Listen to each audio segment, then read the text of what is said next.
Capítulo 11. Historia de las persecuciones en los Países Bajos. Habiéndose extendido con éxito la luz del Evangelio por los Países Bajos, el Papa instigó al emperador a iniciar una persecución contra los protestantes. Muchos cayeron entonces mártires bajo la malicia supersticiosa y el bárbaro fanatismo, entre los que los más notables fueron los siguientes.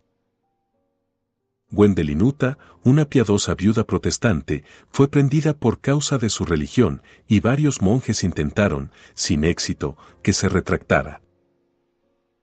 Como no podían prevalecer, una dama católica romana conocida suya deseó ser admitida en la mazmorra donde ella estaba encerrada, prometiendo esforzarse por inducir a la prisionera a abjurar de la religión reformada.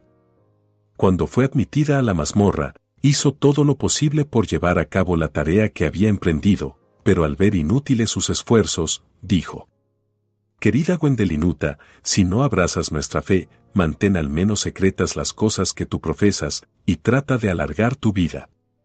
A lo que la viuda le contestó: «Señora, usted no sabe lo que dice, porque con el corazón creemos para justicia, pero con la boca se hace confesión para salvación».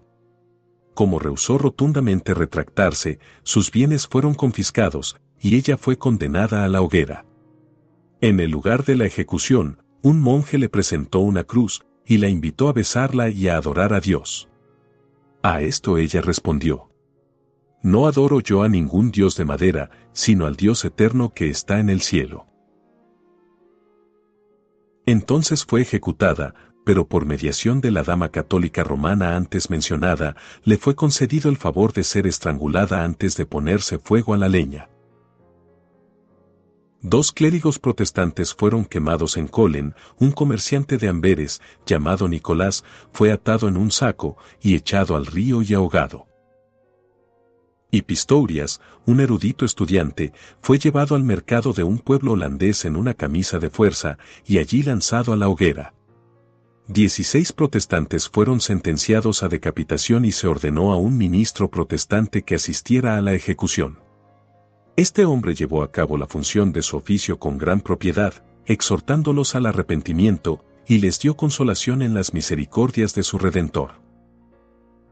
Tan pronto los 16 fueron decapitados, el magistrado le gritó al verdugo: «Te falta aún dar un golpe, verdugo, debes decapitar al ministro, nunca podrá morir en mejor momento que este, con tan buenos preceptos en su boca y unos ejemplos tan loables delante de él». Fue entonces decapitado, aunque hasta muchos de los mismos católicos romanos reprobaron este gesto de crueldad pérfida e innecesaria. Jorge Scherter, ministro de Salzburgo, fue prendido y encerrado en prisión por instruir a su grey en el conocimiento del Evangelio. Mientras estaba en su encierro, escribió una confesión de su fe. Poco después de ello fue condenado, primero a ser decapitado, y luego a ser quemado. De camino al lugar de la ejecución les dijo a los espectadores: «Para que sepáis que muero como cristiano, os daré una señal». Y esto se verificó de una manera de lo más singular, porque después que le fuera cortada la cabeza, el cuerpo yació durante un cierto tiempo con el vientre abajo, pero se giró repentinamente sobre la espalda, con el pie derecho cruzado sobre el izquierdo, y también el brazo derecho sobre el izquierdo, y así quedó hasta que fue lanzado al fuego. En Ljubljana, un erudito hombre llamado Percinal, fue asesinado en prisión, y Stesinspark fue decapitado por tener en su poder los sermones de Lutero. Gilles Tilmin, un cuchillero de Bruselas, era un hombre de gran humanidad y piedad. Fue apresado entre otras cosas por ser protestante, y los monjes se esforzaron mucho por persuadirle a retractarse. Tuvo una vez, accidentalmente, una buena oportunidad para huir, y al preguntársele por qué no la había aprovechado, dijo: «No quería hacerle tanto daño a mis carceleros como les había sucedido, si hubieran tenido que responder de mi ausencia si hubiera escapado». Cuando fue sentenciado a la hoguera, dio fervientemente gracias a Dios por darle la oportunidad, por medio del martirio, de glorificar su nombre. Viendo en el lugar de la ejecución una gran cantidad de leña, pidió que la mayor parte de la misma fuera dada a los pobres, diciendo: «Para quemarme a mí será suficiente con poco». El verdugo se ofreció a estrangularle antes de encender el fuego, pero él no quiso consentir, diciéndole que desafiaba a las llamas, y desde luego expiró con tal compostura en medio de ellas que apenas si parecía sensible a sus efectos. En el año 1543 y 1544, la persecución se abatió por Flandes, de la manera más violenta y cruel.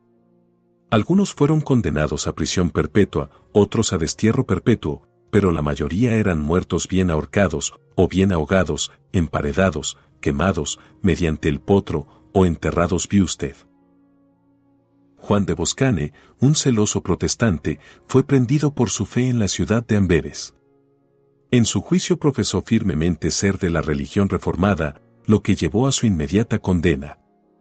Pero el magistrado temía ejecutarlo públicamente, porque era popular debido a su gran generosidad y casi universalmente querido por su vida pacífica y piedad ejemplar.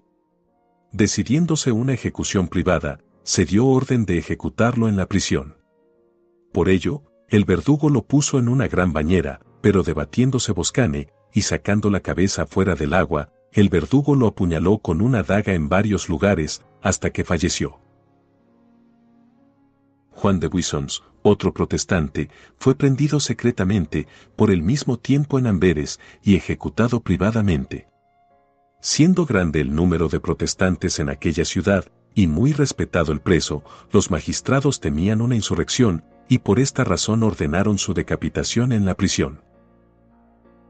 En el año del Señor de 1568, 3 personas fueron prendidas en Amberes, llamadas Coblant, Hughes y Comans. Durante su encierro se comportaron con gran fortaleza y ánimo, confesando que la mano de Dios se manifestaba en lo que les había sucedido, e inclinándose ante el trono de su providencia. En una epístola a algunos dignatarios protestantes, se expresaron con las siguientes palabras: Por cuanto es la voluntad del Omnipotente que suframos por su nombre y que seamos perseguidos por causa de su Evangelio, nos sometemos pacientemente y estamos gozosos por esta oportunidad, aunque la carne se rebele contra el Espíritu y oiga al consejo de la vieja serpiente. Sin embargo, las verdades del Evangelio impedirán que sea aceptado su consejo, y Cristo aplastará la cabeza de la serpiente. No estamos sin consuelo en el encierro, porque tenemos fe. No tememos a la aflicción, porque tenemos esperanza, y perdonamos a nuestros enemigos, porque tenemos caridad. No tengáis temor por nosotros, estamos felices en el encierro gracias a las promesas de Dios, nos gloriamos en nuestras cadenas, y exultamos por ser considerados dignos de sufrir por causa de Cristo. No deseamos ser libertados, sino bendecidos con fortaleza. No pedimos libertad, sino el poder de la perseverancia, y no deseamos cambio alguno en nuestra condición, sino aquel que ponga una corona de martirio sobre nuestras cabezas. Scoblant fue juzgado primero. Al persistir en la profesión de su fe, recibió la sentencia de muerte. Al volver a la cárcel, le pidió seriamente a su carcelero que no permitiera que le visitara ningún fraile. Dijo así: ningún bien me puede hacer, sino que pueden perturbarme mucho. Espero a mi salvación, ya está sellada en el cielo, y que la sangre de Cristo, en la que pongo mi firme confianza, me ha lavado de mis iniquidades. Voy ahora a echar de mí este ropaje de barro para ser revestido de un ropaje de gloria eterna, por cuyo celeste resplandor seré liberado de todos los errores.